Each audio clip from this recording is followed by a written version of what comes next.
All right, hey everybody. Hello from beautiful Los Angeles, California, where we are obviously here preparing to play Brazil on Saturday at SoFi Stadium, first ever women's professional sporting event at the venue. Of course, first meeting with Brazil since the Olympic final. We played them in two finals last year. So it should be a fun one, good crowd expected. And of course, we have our captain here, Lindsey Horan, our Champions League semifinal bound captain, Lindsey Horan, here to answer your questions.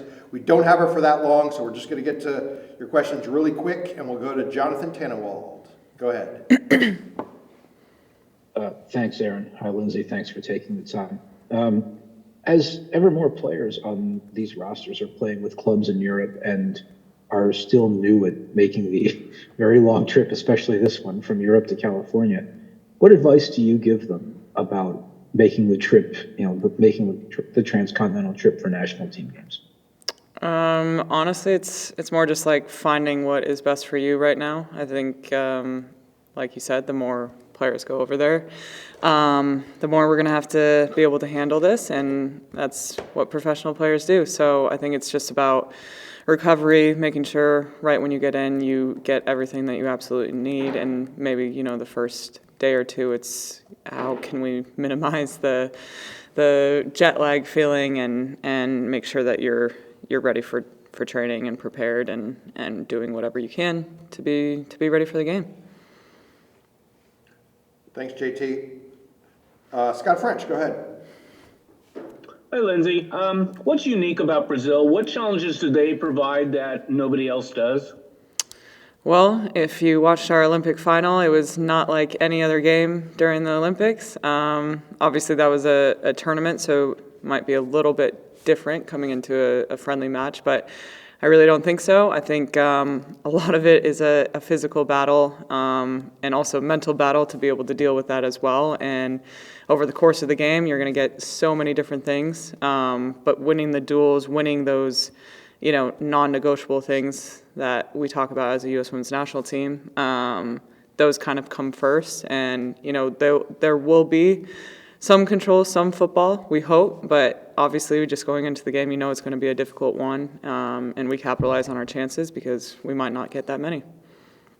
As a quick follow-up, in what ways does this challenge the young players who are really kind of finding their way with the U.S. team? What kind of lessons does it give them? And thank you.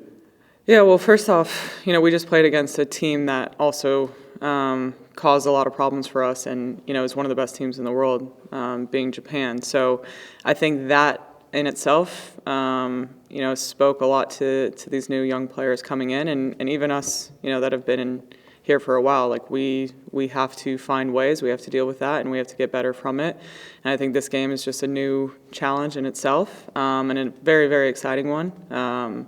Yes, we don't have the same players that we did in the Olympics, but I'm really, really excited to see, what these new players can do, and some players coming back in and helping out in that aspect as well. So, and it's two top teams in the world, battling it out. So it's not much so a friendly. Thank you, Scott French. Let's go to Steve Goff. Lindsey, thanks for your time. I wanted to ask you about Kat Macario and what you've seen from her in the recent camps, and also if you could just talk a bit about her perseverance, given all the injuries and roadblocks she's encountered over the last couple of years.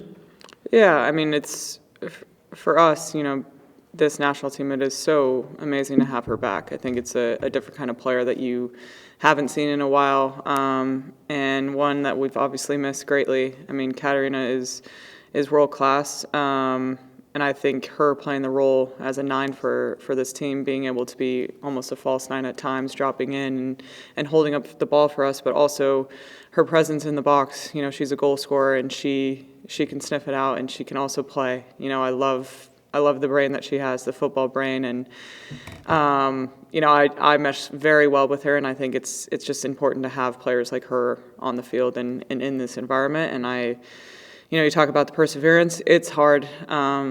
You go through injuries and these cycles of nonstop unfortunate events that happen, and I think Kat, she had a good head on her shoulders throughout the entire process, and she was trusting the process, and it's really, really hard to do, especially at a young age. So I'm really proud of her. I'm proud of her for coming out of it, and then I think you see the results she's having from it, the goals that she's scoring, and her performances at Chelsea as well. So that's really cool for me to see, and she's going to continue to grow and get better.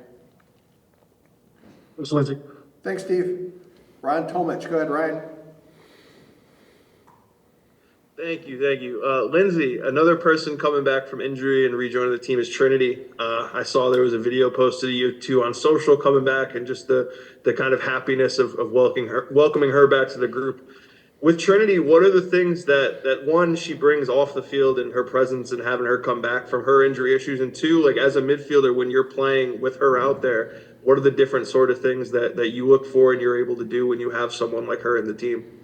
Yeah, well, as you said, I'm very, very happy to have Trin back. I think we all are. I think her presence on and off the field is just, it's different. You get another voice in there, and you get another enthusiastic voice, someone that brings energy both on and off the field, and that's something that you want, and that's something that, it's a domino effect, and it helps us. You have a lot of new young players in here. They want to see that, and they want to feel that, and she's young, so they get to see it firsthand from someone like that, who also brings a load of confidence as well at her age, which is so crucial in this environment. So for her to come back with the injuries that she's had, but to train like she's been here for the past 8 months, that is really exciting for me. And I think as a midfielder, with any of our attacking players, they make it a lot easier for us, because when in doubt, you can get the ball into space for these guys, and they will go at any defense and make it almost impossible to win the ball off of them. I think they're such an attacking threat, and unbelievable special qualities that they all obtain. But obviously Trin, she has her own, and she is very, very unique in the type of player she is. So happy to have her back. Awesome. Thank you. Appreciate it. Thanks. Andrew Jones, go ahead. Thanks as always, Aaron. Always good to see you, Lindsay. First, want to ask you, facing Tercian in this window where she just became a teammate for you at Lyon, how's been that bond so far? And if you made any friendly competition towards facing off against each other here, and your thoughts on Tyler Heapston to start that San Diego FC has gotten into. I didn't know how Aaron introduced you with Horan. Oh my gosh! Did I say that? Damn it! I'm telling Tyler. Don't tell him. Tyler and Hype are friends too. Well, Yeah. For Tarsian, who I call Tarsi, I don't know if that's just like the American way of saying it, but we call her Tarsi. The language barrier is a little bit of a killer right now, so I obviously don't speak any Portuguese and whatnot, but the football language is there, and she has tried to nutmeg me a few too many times, but that is something I will look out for on the pitch. No, but it's really cool to have a Brazilian in the team. I think it brings a different kind of football to our game. So very exciting, and it will be fun to play against her. You always love playing against your teammates. As for Tyler in San Diego, I'm like the biggest fangirl. You guys don't understand. When I get locked into a team, I am locked in, and yeah, I'm the biggest San Diego fan. I woke up at 3:30 in the morning in Lyon one day. I had an off day, but my coach probably won't like to hear that, but I was watching the game. So, but very exciting to see what he is doing, and I got to see all the behind-the-scenes things the past, 9 months, but for them to come out and be playing like they are and winning and doing so well, I'm very, very proud of him. Donald Wine, go ahead. Thank you. Hey, Lindsay, thanks for your time today. You are playing in the first women's sporting event to be held at SoFi Stadium in LA, and just wanted to get your thoughts on being able to play at SoFi for the first time, and how does communication change for your team when you're in a bigger NFL stadium versus maybe a smaller soccer stadium? Well, I think this is kind of the way the women's game is going. I think you've seen it over in Europe a lot. We just played at Wembley. I can't remember the month. December. With a sold End of November, yeah. sold out crowd.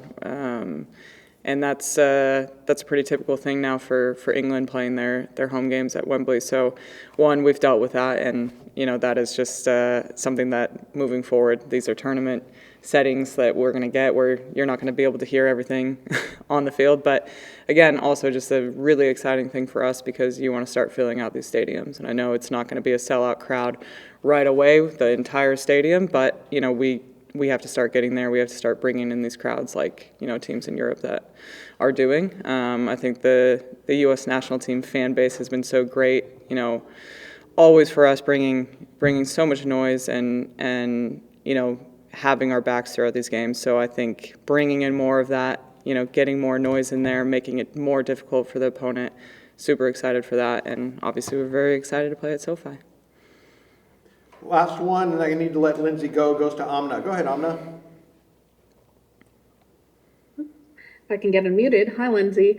I'm just curious, with the loss of Tierna, what is the gaps of, her leadership and then also her play on the field? Well, this is pretty raw still. It's very sad. I feel for her. She is someone very important to this team. Everything that she does on the back line, her presence, her ability to play, and especially how we're trying to develop our style of play with the ball. She is so good. She will be back. We've not lost her. She will be great. She will be good to go. We have her back, and again, it's just such an unfortunate thing that happens in the game. But we love her, and we continue to develop. But T will be back.